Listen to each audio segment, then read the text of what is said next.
महकमा मौसमियात की पहली पेशन गोई झूठी साबित होते हुए दिखाई दी। 16 जनवरी को कहा था कि कश्मीर घाटी के अंदर बर्फबारी हल्की फुल्की दिखाई देगी, लेकिन नहीं हुई। पहली पेशन गोई झूठी साबित होते हुए महकमा मौसमियात की दिखाई दी। नाजरीन किराम, जब तक सोनम लोटस जी थे तब तक हमें सही इंफॉर्मेशन मिलती थी, लेकिन अब हमें वो मुकम्मल दुरुस्त इंफॉर्मेशन नहीं मिलती है। 16 तारीख का कहा कि जम्मू कश्मीर के अंदर 16 तारीख को जो है वो हल्की फुल्की बर्फबारी और बारिशें देखने को मिलेंगी, सेंट्रल कश्मीर में, नॉर्थ में भी और साउथ में भी कुछ इलाकों में, लेकिन ऐसा कहीं पे भी अभी तक कुछ नज़र नहीं आया है। तो क्या हम ये मानकर चलें कि जो पहली पेशन गोई 16 तारीख की थी महकमा मौसमियात ने, एमईटी डिपार्टमेंट ने, वो झूठी साबित हो चुकी है। अब कहा जा रहा है कि 24 जनवरी तक ड्राई स्पेल रहेगा, यानी कि 24 जनवरी तक कंटिन्यूसली मौसम जो है वो खुश्क रहेगा और कहीं पे भी बर्फबारी और बारिशें नहीं होंगी। पहले तो इन लोगों ने ये कह दिया कि जनाब 16 तारीख को होंगी, और 16 तारीख के शाम को तेज़ हवाएं चलेंगी, थोड़ी बहुत आंधी दिखाई देगी, और ऐसे हालात में लोगों को अपडेट किया, लेकिन वो वाली चीज़ झूठी साबित होगी। यानी कि अगर मैं साफ कहूँ तो क्या पहली पेशन गोई, पहली प्रिडिक्शन महकमा मौसमियात की झूठी साबित हो चुकी है। वो एक झूठ था 16 जनवरी का। आज कौन सी डेट है? आज है 17 जनवरी, यानी कि एक दिन पहले जो पेशन गोई की थी, क्या वो झूठ था? क्या वो सच नहीं था? और दूसरी बात कि सलातुल इस्तिका की नमाज अब बारामूला मस्जिद में भी अदा की जा रही है। बारामूला के अंदर अलग अलग मुकामात में नमाज को अदा किया जा रहा है। वहीं दूसरी ओर यही नमाज अब अनंतनाग में भी अदा की जा रही है, और यही नमाज कुपवाड़ा में भी अदा की जा रही है, और यही नमाज ज़िला गांदरबल में भी अदा की जा रही है। गुनाहों का इस कदर हम पे जो है वो एक बोझ है कि अल्लाह माफ़ करे हम सब लोगों को। जो हमारे अमाल है ना, उससे नहीं दिखता है कि एक साल तक भी बारिश या बर्फ़ होगी, बिल्कुल भी नहीं। और मैं सच कह रहा हूँ, ये कोई हकीकत है, ये कोई झूठी बात नहीं, हकीकत है।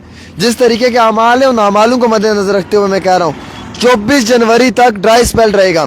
ख़वातीनो हज़रात, 24 जनवरी तक मौसम मुकम्मल तौर के ऊपर खुश्क रहेगा, और 24 जनवरी के बाद थोड़ा बहुत मौसम जो है वो कड़वाहट बदलेगा, और ये अप टू जो है वो तकरीबन फर्स्ट वीक ऑफ फैब तक, और फर्स्ट वीक ऑफ फैब के बाद मौसम फिर खुश्क है।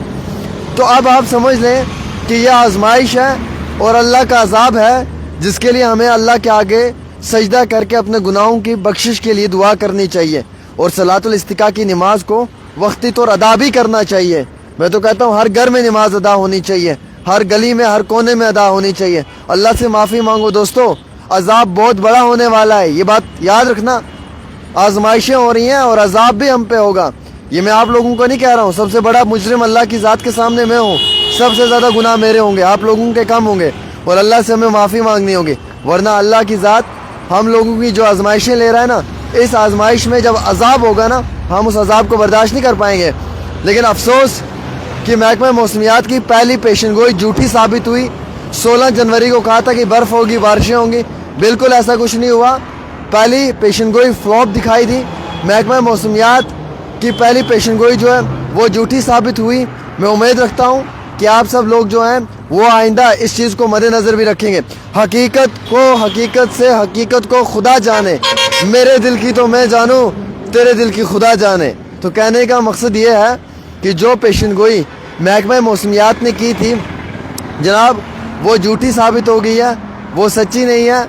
और आप सब लोगों को मैं एक बार फिर से क्लियर करना चाहूँगा, 16 जनवरी उन्होंने कहा था कि बारिशें होंगी, हल्के फुल्के बर्फबारी भी होगी। जनाब कुछ नहीं हुआ, हम इंतज़ार करते रह गए, हमारी झोली खाली रही। हम सुबह से शाम तक एक एक बारिश की बूंद के लिए तड़पते रहे, लेकिन एक कतरा भी नहीं बरसा। हमने सोचा कि बर्फबारी होगी, मौसम अच्छा होगा, लेकिन हालात फिर वैसे के वैसे ही हैं। अब 24 जनवरी तक खुश्क रहेगा। हॉर्टिकल्चर, एग्रीकल्चर, टूरिज्म, तीनों इंडस्ट्रीज़ को बहुत बड़ा नुकसान होगा, याद रखना। मेवा काश्तकार जो है ना, ये याद रख लें भाइयों, आपका नुकसान होगा, बहुत बड़ा होगा। उसके साथ साथ जो नुकसान है वो एग्रीकल्चर वालों का होगा। एग्रीकल्चर में जिनका फसल उगता है उनका भी होगा, और टूरिज़्म वालों का तो हो रहा है। शिकारा वाले हैं, ہوٹلز والے ہیں, ہوٹلیئرس ہیں, شکارا والے ہیں یا باقی سب ہیں, اب لوگ منالی جانا پسند کر رہے ہیں. جو عام شہری ہیں وہ دیش کے الگ حصوں میں جانا پسند کر رہے ہیں, کشمیر نہیں آ رہے ہیں کیونکہ سنو فال نہیں ہو رہا ہے. تو یہ سیزن سنو فال نہ ہونے کی وجہ سے کشمیر کی ٹوریزم انڈسٹری کو کروڑوں روپے کا نقصان دے گا, یہ بات یاد رکھنا. اور اگر آپ کو لگتا ہے کہ یہ میں سچ کہہ رہا ہوں تو ویڈیو کو دبا کے شیئر کریں اور اپنی رائے ضرور دیں.